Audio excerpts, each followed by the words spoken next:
Hoy en Conexión Social, Marta y Lucía hablamos de nuestra experiencia como entrevistadoras. otro tema bastante interesante para seguir en la línea que estamos siguiendo sobre cómo elaborar un currículum, qué tener en cuenta, qué no tener. Y ahora vamos a contar un poquito de nuestra experiencia. Bueno, un poquito por mi parte, porque tú tienes bastante más experiencia. Sí, algunas entrevistas sí que me ha tocado hacer, sí. Pero bueno, tú también has hecho recientemente, además, un proceso de selección de trabajador social. Exacto, yo en mi experiencia laboral he tenido que hacer pues 3 procesos de selección y han sido los 3 para una compañera de trabajo social y la verdad que ha sido bastante curioso y difícil. ¿A ti te ha resultado difícil realizar estos procesos de selección?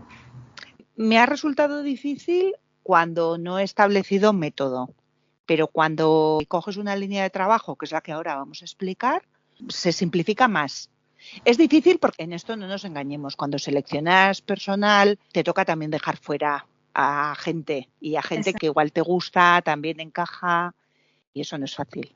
Es complejo el ser objetivo cuando realmente es una persona que te está mostrando sus habilidades, sus conocimientos y siempre dejamos un poco guiar por esas sensaciones que nos transmiten, ¿no?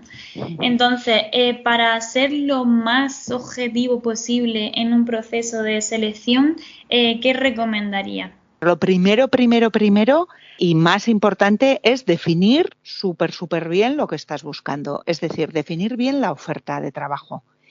¿Qué es lo que necesitas y para qué lo necesitas? Y definirlo todo lo que es imprescindible y todo lo que puede ser valorable.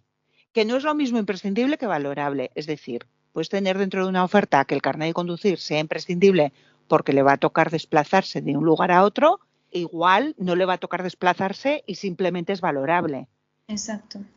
Entonces ahí cambia un poco desde dónde vamos a mirar la oferta.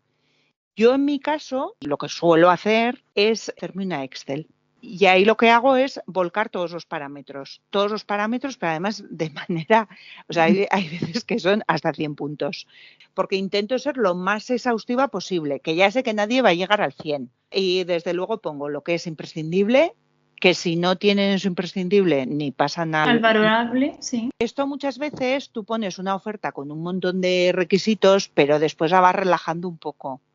Porque ya sabes que siempre piden merluza grande que pese poco. Entonces, busques exactamente lo que necesitas, porque igual no necesitas que sepa 7 idiomas. Claro, necesita que a lo mejor sepa uno y los otros pues son recomendables y si suman, pues bueno, pues eso que te lleva. La dificultad, más que a nivel técnico, que al final se trata de definir bien la oferta, viene cuando tienes que valorar las habilidades personales. Exacto.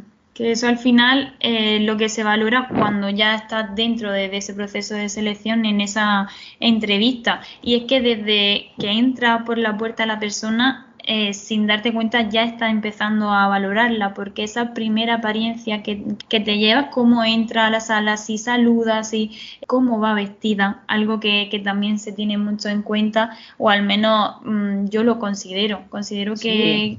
que cómo vaya una persona vestida transmite mucho.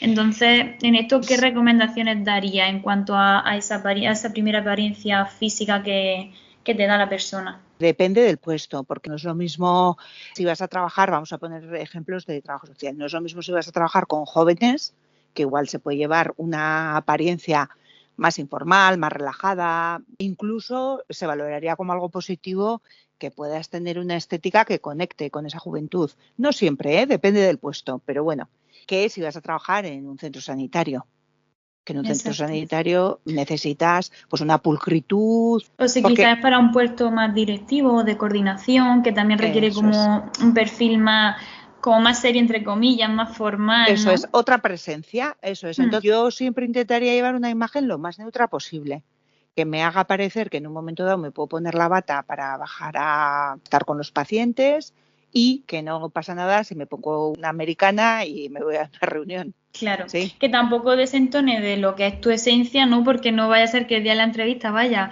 con unos tacones de No, aguja y pinta eso, entera, no sé qué, y luego al día siguiente que te contraten aparezca que parece que acabas de llegar de la playa, pero eso es. con neutralidad. Tienes que seguir un poco tu propia imagen, pero dentro de eso, pues pues moverte dentro de un abanico donde tú te encuentres cómoda. Porque también es verdad que si tú tienes una estética muy marcada, puede ser que no sea imprescindible tener, depende qué imagen para trabajar. Entonces igual no te lo van a valorar como negativo. Pero sí que es importante que sepamos que desde la coronilla hasta la punta del pie comunicamos. Es imposible no comunicar.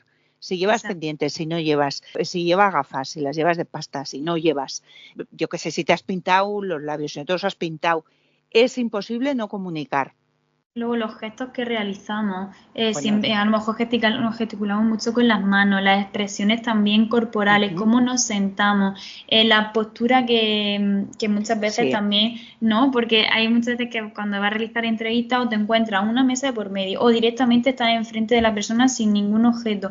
O también uh-huh, algo que resaltar que a mí me gustó mucho, por contar un poco de mi experiencia en una entrevista que hice, es que hubo una persona que vino con una libreta. Entonces se uh-huh. sentó enfrente de mí, abrió su libreta y me acuerdo que él iba apuntando cuando yo le iba contando sobre qué iba a hacer la oferta y el puesto de trabajo, en plan las funciones que iba a desempeñar. A mí me hizo ver que esa persona estaba mostrando un cierto interés, incluso mayor que otras personas que habían venido a hacer la entrevista. Fue ahí un detalle que a mí no lo había visto nunca, no sé tú cómo lo valorarías, pero para mí fue algo positivo. No necesariamente es negativo, pero depende de la expresión no verbal de los demás, porque puede ser gente que no le hace falta apuntar o que va a apuntar Ya. luego porque no es una conversación. Entonces, no me parecería determinante, pero tampoco me parece negativo. Yo ahí sí que veo cierta necesidad de control. Entonces, yo igual dentro de la entrevista hubiese preguntado algo de eso. Porque depende de para qué puesto, puede ser buenísimo. Si es para un puesto más relacionado con temas de calidad, protocolos muy cerrados, tal, pues eso puede ser maravilloso. Pero si necesitamos una persona que vaya a estar con la gente, que tenga que tener capacidad de reacción, que tenga que Sí, fluir en un momento dado ante cosas más inesperadas, pues igual no era la persona indicada. ya. Entonces, por eso siempre dentro de la definición, y aquí es donde viene la dificultad, es qué necesitamos. Y Es, a partir de ahí observar esos comportamientos y puntuarlos. Tú tienes que saber si necesitas una persona que resuelva conflictos o no. Y en la entrevista tienes que hacer preguntas de qué conflictos ha tenido y cómo los ha resuelto. Tienes que saber si necesitas una persona que tenga dotes de liderazgo o no. Tienes que saber si necesitas una persona que sea muy asertiva, que yo esto creo que es en trabajo social básico. es imprescindible, o no, pero hay a gente que le cuesta ser asertiva. Entonces, ¿cuántos puntos le vamos a dar a la asertividad? ¿Cuántos puntos le vamos a dar al liderazgo? ¿Cuántos puntos le vamos a dar a la necesidad de control? ¿Me explico? Sí, Y sí. una vez que tienes eso definido, le das puntos. Que es que me da igual, aunque se te salgan 1000, que ahí nos estaríamos yendo, ¿no? Una vez que tienes todo eso bien definido, siempre tienes que dejar una fila para tu parecer. ¿Y recomiendas dentro de ese proceso el hacerlo conjunto con otra persona? Porque hay muchas entrevistas que pues no hay solo una persona, sino que hay dos, incluso tres, y están siendo tres personas las que están analizando, entre comillas, ¿no? A esa persona, y puede ser más complejo porque a lo mejor lo que a mí me parece a la otra persona no. Entonces, esta herramienta, como tú has dicho, ayudaría porque al final te Claro. estás basando en unos ítems, pero también entra en parte la percepción de cada entrevistador o entrevistadora. Una cosa es la percepción y otra cosa es el sesgo. El sesgo es que tú tomas decisiones en función de lo que a ti te gusta o lo que a ti no te gusta. No podemos evitar tener sesgo. Cuando entra alguien no puedes evitar hacer un juicio, que no necesariamente tiene que ser negativo. El tema está en que se hace esto de definir bien el perfil y cuantificarlo para evitar lo más posible el sesgo. ¿Es imposible evitar el sesgo 100%? O sea, es No, imposible, no se puede, porque somos humanos. Lo tendría que hacer no el pero proceso de selección de una máquina. ¿Es bueno que ya. lo vea otra persona contigo? Es que a mí eso me parece que enriquece, que es complementario. Porque igual en lo que tú le has dado un 10, pues otra persona te dice, joder, pues Claro. yo le he hecho esta pregunta, porque claro, se supone que no es una persona que simplemente observa, sino que también interviene, porque me ha parecido pues que está muy bien, que tenga, imagínate, cierto control, pero si es un obseso del control, pues aquí tenemos un problema. Viene bien, yo creo que siempre es complementario, porque en una entrevista que es algo vivo, pueden salir cosas que igual tú no te esperas. Y si estáis dos personas es más fácil que una de las dos sea más ágil o reaccione o... Incluso complementarios que sean personas de diferentes ámbitos, ¿no? Por ejemplo, yo como trabajadora social y la otra persona pues de otro puesto que pueda tener como otra percepción, también puede ser. Normalmente para hacer las entrevistas siempre suele haber perfiles distintos, si hay más de una persona. Hay personas del equipo directivo que les gusta saber quién van a tener en sus filas.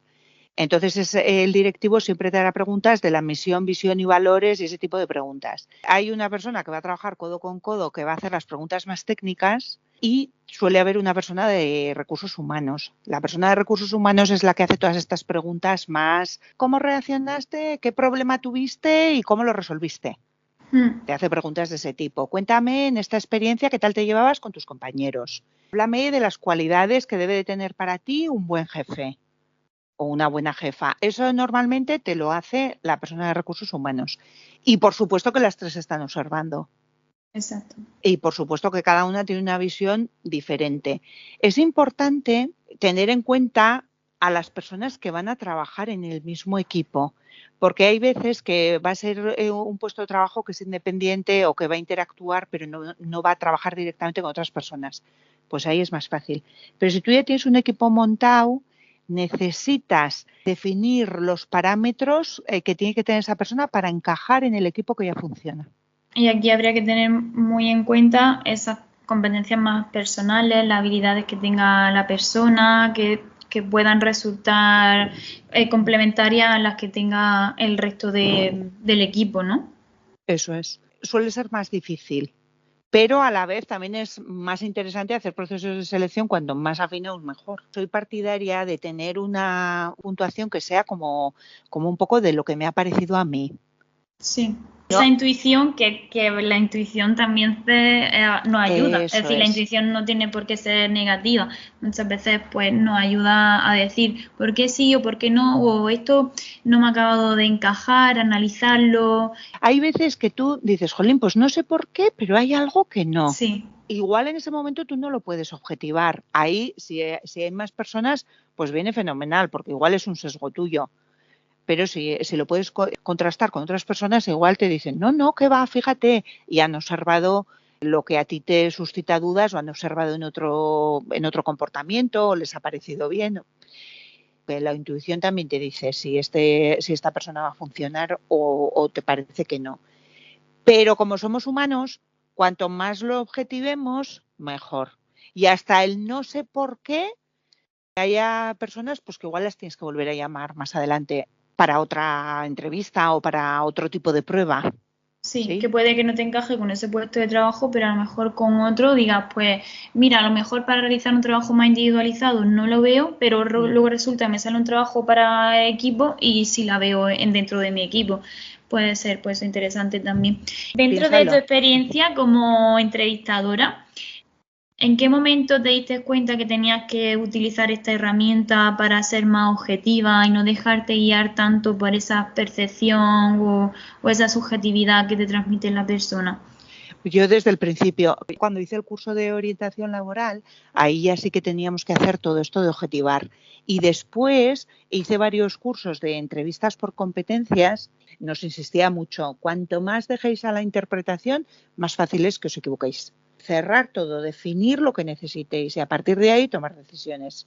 La verdad que es una herramienta muy útil, ¿eh? Cuidado, que no todos los profesionales utilizan esto que estoy diciendo, hacerte una tabla con todo lo que quieres valorar y darle un baremo.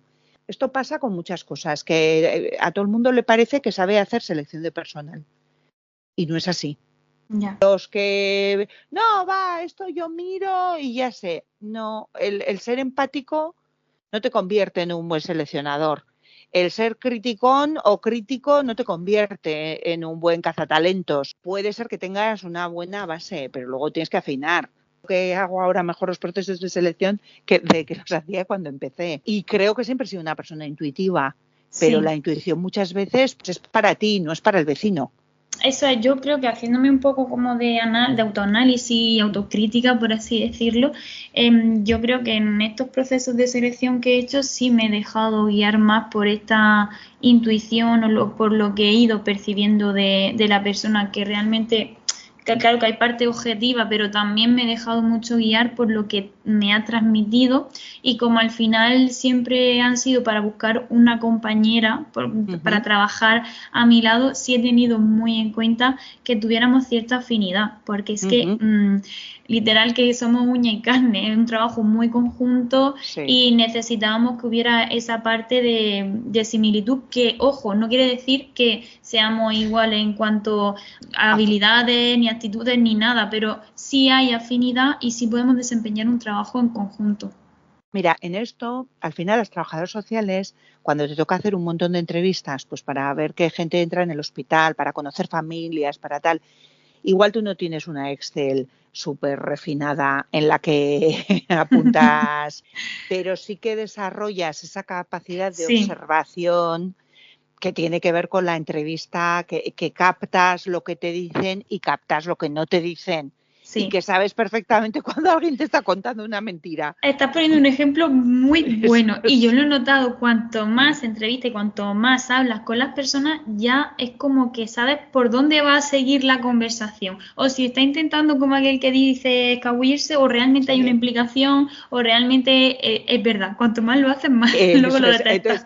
Entonces, esa parte de formación que tenemos en trabajo social, que es la entrevista, nos sirve un poco para empezar vamos, que es una muy buena herramienta de inicio para poder hacer entrevistas de trabajo, aunque es diferente, y aunque yo he entrevistado otros perfiles muy diferentes, sí que había una base que tiene que ver mucho con la escucha activa, que yo diría que es la mejor característica de una persona que hace entrevistas, la escucha activa. O sea, tienes que escuchar como con todos los sentidos, y en lo que se dice, en lo que no se dice, en lo que se intuye, en lo sutil.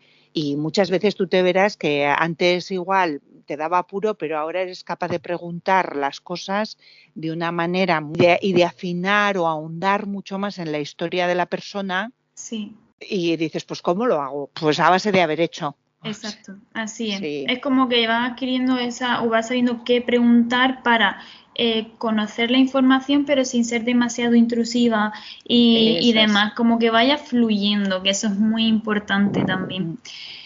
Yo creo que hemos hecho un buen repaso y creo que es bastante interesante tener en cuenta también esta perspectiva, no porque vayamos o que queramos hacer nosotras entrevistas, sino por conocer desde la otra parte qué puede estar pensando la persona que te va a entrevistar. El posicionarte te ayudará a que tú sepas también pues cómo enfrentar esa situación, que al final muchas veces queremos tener todo esto un poco bajo control para tener más seguridad y afrontarla lo mejor posible. En este punto sí que me gustaría añadir que tú vas con miedo a la entrevista, pero la persona que te está haciendo la entrevista también tiene sus miedos. Tiene miedo a equivocarse con la selección, a que le mientas. Y la entrevista se basa un poco, más que en tus miedos, en los miedos del entrevistador. Quiere que tengas las competencias y su miedo es que no las tengas. Entonces te va a poner en situaciones de que demuestres que tienes esas competencias. Tiene miedo de que te vayas de la empresa nada más acabar de formarte y que la inversión en ti no salga rentable. Todas las preguntas que nos hacen están vinculadas a uno de los miedos. Tiene miedo de que no seas capaz de hacerte con el trabajo, de que te venga grande. Tiene miedo de que te venga pequeño.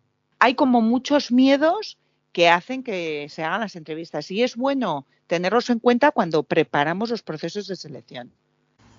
Muy bien, pues nada, lo dicho, un buen repaso. Nos gustaría también conocer vuestra visión, tanto como si habéis realizado entrevistas como reclutadores y reclutadoras. Y nada, como siempre estamos abiertas a que nos propongáis cualquier tema, y como siempre decimos, Marta, pues esta es nuestra experiencia y la hemos contado desde ahí. Si necesitáis cualquier apoyo profesional, nos podéis preguntar, y si no, dirigiros a algún otro profesional de lo social. Y nada, muchísimas gracias. Nos vemos el próximo martes. Muchas gracias por vuestra atención. Chao. Nos vemos.